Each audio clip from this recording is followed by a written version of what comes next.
پاکستان کی سیاسی صورتحال جو ہے وہ اس وقت میدان سج چکا ہے اور ہر طرف جو ہے وہ الیکشن کی باتیں ہو رہی ہیں۔ ہر شخص یہ بات کر رہا ہے کہ پاکستان کے اندر جو الیکشن ہونے جا رہے ہیں یہ الیکشن شفاف نہیں ہوں گے۔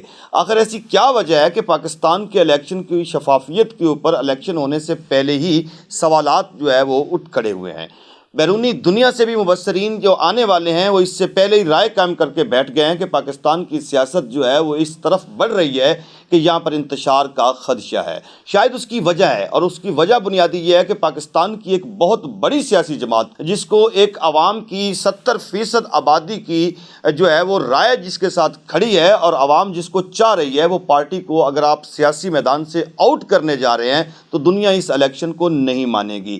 اور پاکستان کی یہ جو بڑی سیاسی جماعت ہے اس کا رہنما جو سابق چیئرمین پی ٹی آئی ہے، جسے عمران خان کے نام سے دنیا جانتی ہے، وہ اس وقت قید کے اندر موجود ہے۔ وہ جیل میں بند بیٹھا ہوا ہے، لیکن اس کے جیل میں بند ہونے کے باوجود اس کی طاقت کو کوئی بھی سیاسی جماعت جو ہے وہ ختم نہیں کر پا رہی ہے۔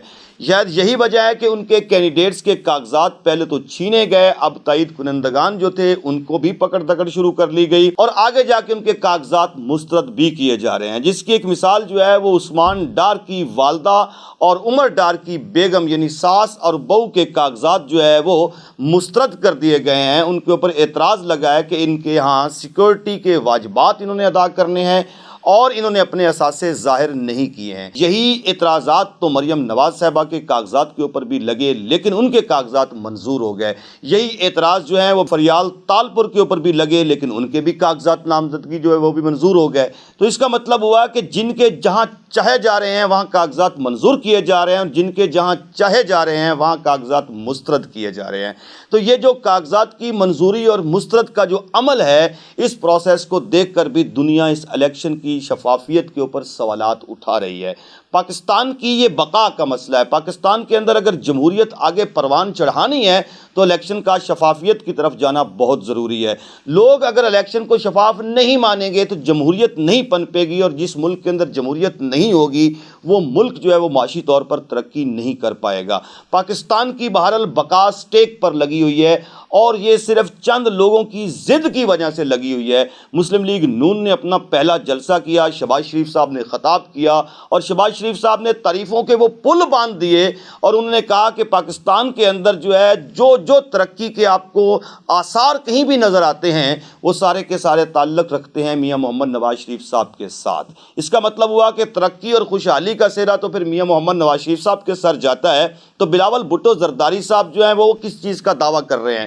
پھر وہ کیوں کہہ رہے ہیں کہ ہم نے قوم کو بہت خوشحالی دی اور ترقی دی؟ اور اگر ان دونوں جماعتوں نے مل کر ملک کو ترقی دی ہے تو پاکستانیوں کی ان 50 سالوں کے اندر جو حالت زار ہے پھر اس کا ذمہ دار کون ہے؟ اگر تعلیم بھی انہوں نے دی ہے، صحت بھی انہوں نے فراہم کی ہے، اور لوگوں کی بنیادی ضروریات جو ہیں ان کو بھی انہوں نے مکمل طور پر پورا کیا ہے، تو قوم پھر آج در در کے دھکے کیوں کھا رہی ہے؟ ایک زرعی ملک ہونے کے باوجود ہم ٹماٹر اور پیاز تک ہمسایہ ممالک سے منگوانے پر مجبور ہیں۔ پھر آخر کیا وجہ ہے؟ اگر ان کے ادوار میں زراعت بھی ترقی کر گئی تھی تو آج جو ہے وہ ہمیں اناج کے لالے کیوں پڑے ہوئے ہیں؟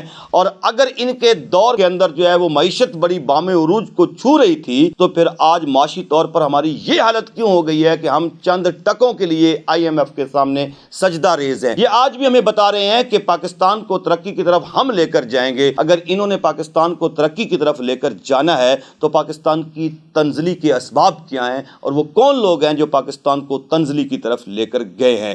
لیکن عمران خان کی اگر ہم بات کرتے ہیں تو عمران خان وہ واحد شخصیت ہے جس کے اوپر پاکستان کی عوام نہیں بلکہ پوری دنیا اس کے اوپر اعتبار بھی کرتی ہے اور بھروسہ بھی کرتی ہے۔ ایسے لیڈر کو جب آپ کھڈے لین لگا دیں گے اور اس کو بالکل ایک دیوار کے ساتھ لگا دیں گے، اس کی پارٹی کو بھی اس طرح تتر بتر کرنے کے لیے آپ کارروائیاں کریں گے، تو پھر لوگ جو ہیں اس جمہوری عمل کے اوپر سوالات اٹھائیں گے۔ پاکستان جو ہے ان تمام سوالات کا متحمل نہیں ہو سکتا ہے۔ پاکستان کی جمہوریت ہمیشہ خطرے میں رہتی ہے، اور آج تو جمہوری انداز فکر جو ہے وہ بھی مجھے خطرے میں نظر آ رہا ہے۔ بلاول بھٹو زرداری صاحب اپنے والد محترم سے اختلاف کرتے ہوئے نظر آتے ہیں، اور دوسری طرف جو ہے پاکستان کی ساری عوام جو ہے وہ عمران خان کے ساتھ کھڑی ہو گئی ہے۔ یہ وہ رائے ہے جس کے اوپر میں بات کرنا چاہتا ہوں کہ بلاول بھٹو زرداری صاحب کے ساتھ ہو سکتا ہے کہ PTI کہیں آگے جا کے اتحاد کرنے کی بات کرتی ہو، ANP پیپلز پارٹی اور پی ٹی آئی کا اتحاد، مجھے لگتا ہے یہ اندر کی خبر ہے کہ یہ اتحاد ہو سکتا ہے الیکشن کے لیے قائم ہو، اور اس اتحاد کا مقصد جو ہے وہ نواز شریف کو بھی دن میں تارے دکھانا ہو۔ بہرحال کیا ہوگا یہ تو آنے والے وقت میں ہی پتہ چلے گا۔ اپنے گرد و نواح کا خیال رکھیے گا۔ امتیاز شاد کو اجازت دیں۔ پاکستان پائندہ باد۔